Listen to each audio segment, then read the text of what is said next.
Nyankopɔn fa no so no ne ni nkomo na ne nkomo a yebedi no is about say whether or not say pandemic na iwo mu no eye COVID-19 no eye 66 and I say eye 66. I have quoted you so many Bible verses. Actually say BBC esipen oko Isaiah edru baby kura Bible ka kire Israel for say mumpe baby enhye mun quarantine mo ho. Isaiah is this 61 or 51 ho baby. Inti he says asanka sadan ko munya. Inti ya papa ya ba.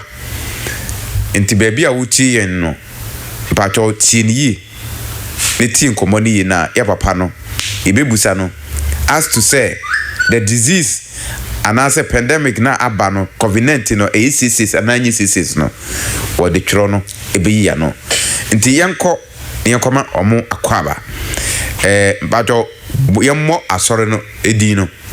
ene niamo ya baby amowo na yento adwumadi ne so Awurade Nyankopɔn ase na nhwe so pa ne bambo ne edi kan yebebo empire yera wase otiasefo Nyankopɔn yiwa ye kanfo papa onhwe so pa na obambo Awurade empire bo ne hye obetu magidim na ode yakogina bia gidia eso ne modu na eden ode bema wo ma fa mu kasa kire wo ma obonofo a esoriti a wasem de wasem yen krante ne oja ese wo nwuma meda wase osoroja ene anopai e wo Yesu demo amen pa amen. There can Lion Fire Prayer Ministry. Lion Fire Prayer Ministry. Lion Fire and I'll be Ministry. Lion of Judah Prayer Fire Ministry. Baby, I did Juma Kesipa enya sorry ayate. Name online prayer. Nina se botai any say you win you be motu kwan. And can Arab countries or more kwedipa abehwe omobusuafo ene omo ho eya ne nyame djuma no anase nyame semtie no aho aye dia ma omo okay ya ne ho aye dia ma omo esanso bi hye ba bi kura e den ma ne se obepie se me kopa asore akọ ne Arab country on so kura mpo no asore do sempu kura ne wo ene wo ho ene wasen akopa die odo ho akohye biase se me esia pia kwa asore ebre ni ho ma basa bre ni ho na onne ho so na basa idia osefo me fo no mu tie basa idia o hye tokuro mu kura o hye adwale etwitwi sebe janambia so kura na yetin connectew eno ye no chewrade asem yetin connectew eno bompaye yetin connectew audios utie bi so o de bow bra e wa awrade mu e mane yeye without the word of God no you can't do anything when ti asem na obonofo so ba wonchen obonofo ne ba asem ben na odi yi na no okay unye bi emfa ma no eni nti ena awrade Nyankopɔn ama ye kwan se yemfa asemi emma adasanyina okay nti ya tiefo we de enye omonko a yeso so e wo ha so enti na esa ye no radio so nti so utie ena sisi uko dumasia so a Lucky Information Center so abiemu kakra ya amanfo wo so etie nti na nya oli omo amwo akwantum nko a uti radio so Morning Ghana radio, live online radio, my tuna in radio and a Zeno app radio no so so live Jumapa FM nti across the world no the here say internet we access to internet and so bit meti so for anopai asema abetodwa nipa bebre ka say wo menwo adintra ebi se COVID-19 no e 66 ene ebizu enye 66 sa nti ebisi kowo ebisu men kowo sa nti sane ebe ya agidifo ebenya nyina so no ye reference book e Bible sa eno na kasa na yen yagye atum nti obi a o yagidini no enne epese ebusa afiri ho se COVID-19 ayembia e 66 ena aba anase enye 66 se enye 66 a edro na ye wo no ewo se wo anase ni kwan se wo bacho ebi kwan ma nyame shira pa na Awurade nyo kese na eye me dese odi quotation si sha ase se enye ne ena yade a atrend anase nipa bebre ewu ho enye ne na eba tete twronim ewum ade a esi twronim no enne edaso ye adwuma enti twronim nsem nye ade foforo bi ana ade bi atwam a yen kai duma ye kai enne ewo ho enima bebre atwone ka ho asema na ewo ho enne ewo ho emani ma eda mema eda no twene anka se amere bi beba sa tam ewo ho ne wo adifu atrofo atwere ka ho asem no awanka se emere bi beba omo beba sa tam so no na adifu atrofo ho ewo enkyerɛkyerɛfo atrofo ho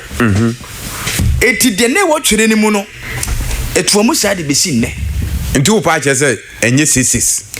de enye sesis simple adintra denti enye sesis no eni bi na ma o de hya ase ye den o kan ye no nti enye nwanwa ana enye hu se yade ye den eba ana se den aba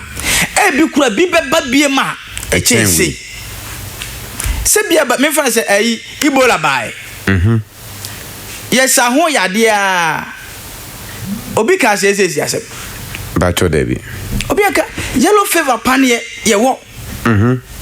ene wo tu kwan omo tu kwan omo cheki ni nyina onwo obi a untimi kɔ na den na covenant aba se ne de mo anwo panie na ba bia mo wo akwantu ma ye ma o ma osi eboi e wo bible mu se emre bi ba se ni ba oton a ye nto okoto so a ye ma won nye sa pepepe eti eyade a bia ba twam anase bi wo ho sesia se sa yellow fever pane wanwa uni card ni bia ye ma wonko na dem biem ena weni chinchinchia ne chia ye attribute to say sesis okay anti edi hu ato amanfo so edi hu ato amanfo so eti ye nwe mo wa kwantu mu no kura na hunu se omo be wo pane ne se ye sesis die ene nko mo be ka ho na one thing say mi bi sase sempo senke ye sesis mpo a o my Ghana ha no so no ka abi mahana enti ye won crofobia eden kyerɛkyerɛ bi ehye bi mo yere ketee se won konko wo pane no won ko nyeren enkonko wo pane no na ye sesis na one thing kura yesi aka ne se so ko wa senka just enkonko wo krompanke but omo say ukowa we deny Christ we Yesu ama wapu Kristo ewo abrabom kura ada se wajinedi wona na akwanso ne de osiye ugusu a wo ye wote ho wade nyina mu onante na akwanso wo pane ni nti we deny no na nya no kure na twene wo musa na mesoma sembisa no entra mi busa no e wo twere no musa na eni twere no musa eni akire yen eni twere no musa se de ema wo deny Christ se ye free Satan chan ya ye ba Kristo ho no ye pegya ye nsa ka ye bone se e firi ne koro ye ni Satan ton kwanta ya pai ye mfa na kwan so biem eti Awurade kura ntwi asa kwan no na on pepa ye din e wo Satan womam na on twere ye din e wo no ne nkwan womanim na efi ne koro no na chi e na ye bedi na sa papa ye oye Satan yi de sa honhom bi a eye Satan yi de enya de se ye bedi na chi biem enti Awurade onje ye mfiri ne nsem na ommoa yen okay eti ye kasa enum woni ye den ye de deny sa Satan no ne ba be hye Kristo na ase ne yase asire se moje bia odi beti ye ho no ana moje bia obewuje ye nkwa no odi sa moje ne behwe gu Calvary be pono so no onfa sa moje nye den ensa horo ye ho onfa bi nso ye so on purify ye awo obi kura so onfa ni num man ho nya de ne pa na wanko ho bi send be ya obonsam no ntimi men obese kankwe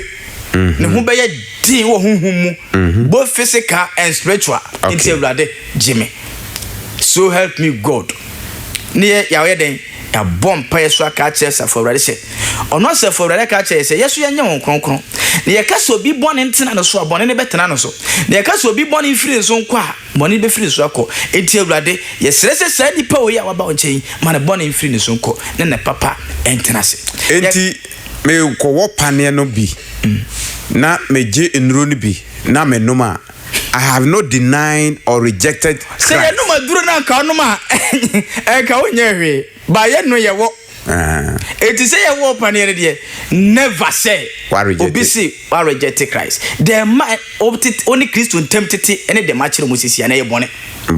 yes and I mention wasem ba ko say ye ni padua we na e wo ho no enye ni padua we e na ebe ko soro ene ebe ko heaven ene ebe ko bonsam de ni padua we ya ni padua na edote they said the last week na me no ka honhum okra ni padua ho asem no okay ene no na ye toa so but ye kire sei okowa enti ni padua no o de pane ne kokoko ni padua na o de pane ne ye den ekowo ni padua na onfa nwo okra okay eye ni padua no eye ni padua ene wa wone pane enti ni padua no be ka asase we so enti se yade ba okra no nye den enyare ni padua no ene yare pacho wati ase okay okra enyare okra ngu na okra kwa yare ni padua na yade bam okay enti se ni padua na yade bam mu dia ese ye se ni padua na yade yade se na obetena se kakra so betena se kakra ne mre no so a wafiri ho waka dotie nim na okra nakọ na die benti na edi pane e kwakọ wo ni paduam na okra e deny Christ etietie fonfa we kurampo nye den enye mfa to ho ena okọ John chapter 4 mpo a Kristo ka se bi se ye Nyankopon ye den e wo honhom eti Yesu ye den ye so ne honhom ne eno no kuremu eti ye mfa ni paduam po so kura nye den ensuma Awurade eti ebe ye den na ukọ wo ni padua pane na ukọ deny Christ not possible what yefo Muhammad ena kwantufu a enkyerechire bi edi hu etom so no monfa jeje okay eti ebesa unim the one thing a mani abere ne say san kyerɛ sen we mu gidie no enkrofo bi ema gidie na ye wo twere ne mu apa amu dalutu the way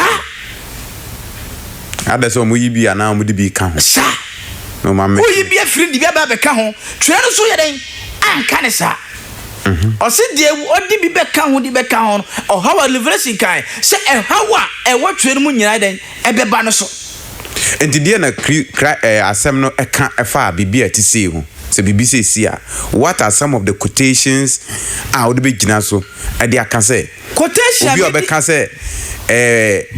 COVID-19 no ACCs no oboa quotation mi di gina so eni bi na make ka kire no se woko Mark chapter 16 verse number 18 na one for trauma Mark 16:18 no yene tente na bi ho mame Mark chapter 16 verse number 18 ose obema awoso na se wonum eduboni biara ere nya ho hwe wode ensa ye fasi wo ma de me pen no ose se monum aduboni mpo a enye den ele nya mo hwe ni santi even kurampo no so bonifo binum ena apra ne se omode vaccine ba be ya duboni se yesese simpo a yena gidifo a yaji Kristo ne den edi no omode bewo ye mpo a enkenye den ele nya yehu eti be pese atiefo nyina onyame ma nyina moti ase se even aduru ne mpo a omode ba bewo wo no be dane ngosra mpo dia ma wo Amen pa. Amen. Eti enye den enye verse ne nyeren enye sese even po se obonefo na aprane se wo fa kwan bi so e dia ba be sei onyame mampo a ye benum adubone na entimi nye den enye ye hwe da. Amen. Eti ye gidie nye den enjira twere no so. Sa. Eti wa woni gidie no kurampo a wonji Kristo ensem ni ye no. Sa. Wono wo ye condemn dada. Wo na ye chese wo deny Christ impo dada. Wonji ni ya wo mo nenen wo deny no sa because of can John 3:19 ho. John chapter 3 verse number 17 to 19 ho no. O kan say wona wanye ni de obu atense den wanye ni eti wonji Kristo ye den enya ni ya o mo na wo ye deny a wo deny Christ eti bia wo de ye de wo wa ebetimi adane sese di ama wo de a but me ka kire agidifo se ye benum adubone na elenye ye hwe de biala da. Amen pa. Amen. Eti enkrofo bia ba eye enada asem omodi enada etu futuro eden egu nkrofo ni. My God. Eye nkyerɛkyerɛ foforo aba saa nkyerɛkyerɛ foforo no eni twere nim. Amen pa. Amen. Oka Numbers 21 osimeye de abode Awurade Nyankopɔn mo ni dua ni dua. So Numbers 23 verse number 8. Numbers 23 verse 8. Osimeye de meda bode Awurade Nyankopɔn emo ni dua ni dua. Na meda dome de Awurade Nyankopɔn enya no me no. Eti Awurade Nyankopɔn enyi wo ma ya vaccine. Entimi nyeden entimi nyi wo ma. Onye bone ema Awurade mo dua no me wa. Vaccine nyeden entimi nyeden enyi wo ma. Yanko Matthew 24 verse 24 no.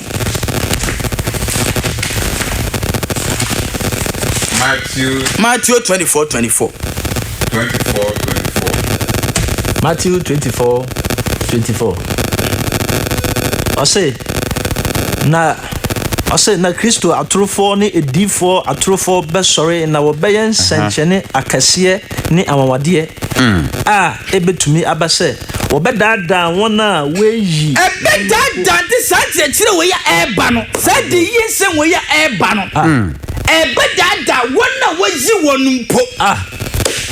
so obetimi a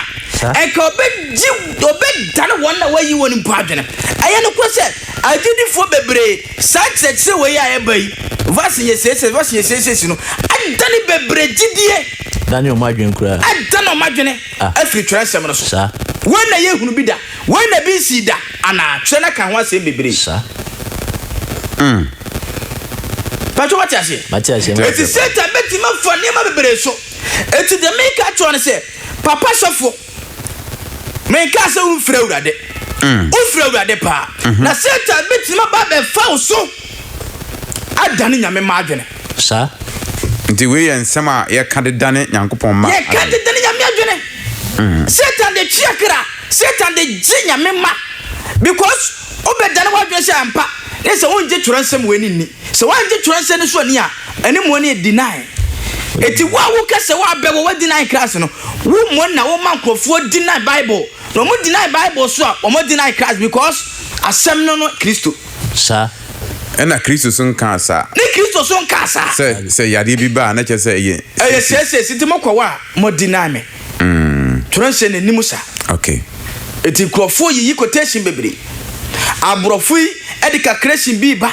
etu omo de numbers yi betoto na omo ya na akwada ne sese na omo fa vaccine COVID-19 no na omo bobo papa computer adane sese na omo send videos etugu enkrofo edi futuro egu krofo ni my God